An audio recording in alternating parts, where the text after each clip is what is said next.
नमस्कार, आपका मेरे चैनल में स्वागत है। आज मैं आपको तुलसी विवाह की व्रत कथा सुनाने जा रही हूँ।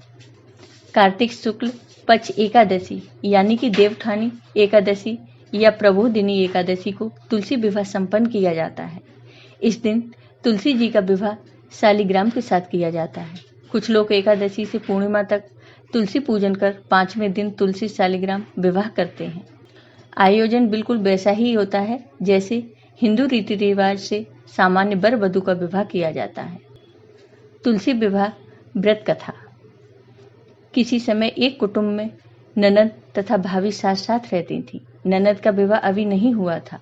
वह तुलसी के पौधे की बहुत सेवा करती थी, लेकिन उसकी भाभी को यह सब बिल्कुल भी पसंद नहीं था। जब कभी उसकी भाभी को अत्यधिक क्रोध आता तब वह उसे ताना देते हुए कहती, जब तुम्हारा विवाह होगा तो मैं तुलसी ही बारातियों को खाने को दूंगी और तुम्हारे दहेज में भी तुलसी ही दूंगी। कुछ समय बीत जाने पर ननद का विवाह पक्का हुआ।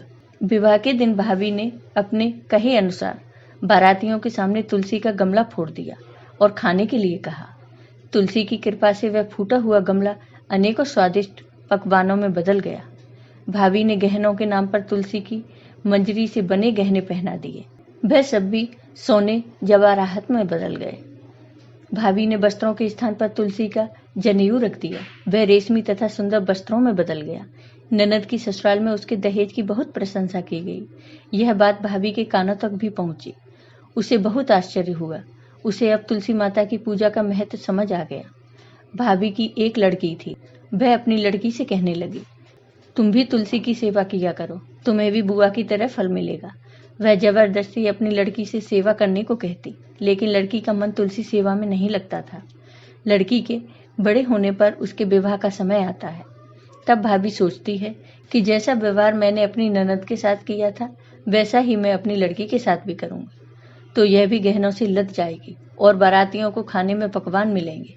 ससुराल में इसे भी बहुत इज्जत मिलेगी। यह सोचकर वह बारातियों के सामने तुलसी का गमला फोड़ देती है, लेकिन इस बार गमले की मिट्टी मिट्टी ही रहती है।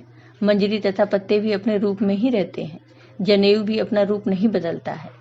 सभी लोगों तथा बारातियों द्वारा भाभी की बुराई की जाती है। लड़की के ससुराल वाले भी लड़की की बुराई करते हैं।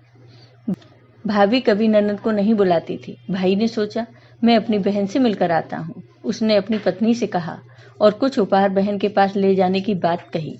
भाभी ने थैले में ज्वार भरकर कहा कि और कुछ नहीं है, तुम यही ले जाओ। वह दुखी मन से बहन के पास चल दिया। वह सोचता रहा कि कोई भाई अपनी बहन के घर ज्वार कैसे ले जा सकता है। यह सोचकर वह एक गौशाला के पास रुका और ज्वार का थैला गाय के सामने पलट दिया। तभी गाय पालने वाले ने कहा कि आप गाय के सामने हीरे मोती तथा सोना क्यों डाल रहे हो। भाई ने सारी बात उसे बताई और धन लेकर खुशी से अपनी बहन के घर की ओर चल दिया। दोनों भाई बहन एक दूसरे को देखकर अत्यंत प्रसन्न हुए। आपको ये वीडियो पसंद आया हो तो लाइक कीजिए, शेयर कीजिए और मेरे चैनल को सब्सक्राइब कीजिए। साथ ही बेल आइकॉन पर क्लिक जरूर कीजिए, जिससे हमारे वीडियो के नोटिफिकेशन आपको मिलते रहें। धन्यवाद।